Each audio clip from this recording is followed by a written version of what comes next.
শীতের বিদায়ধ্বনি ঘোষণার সাথে বসন্তের ডালি নিয়ে হাজির ঋতুরাজ বসন্ত।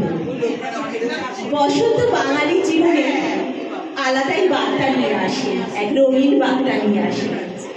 আমি শিপর্ণা আজ দোল পূর্ণিমাতে অর্থাৎ বসন্ত উৎসবে সকলকে জানাচ্ছি রঙিন শুভেচ্ছা ও আন্তরিক অভিনন্দন। বসন্ত মানে শিমুল পলাশ, বসন্ত মানে আবেগ, বসন্ত মানে রবীন্দ্রনাথ ঠাকুর আর তার শান্তিনিকেতন, আর বসন্ত মানে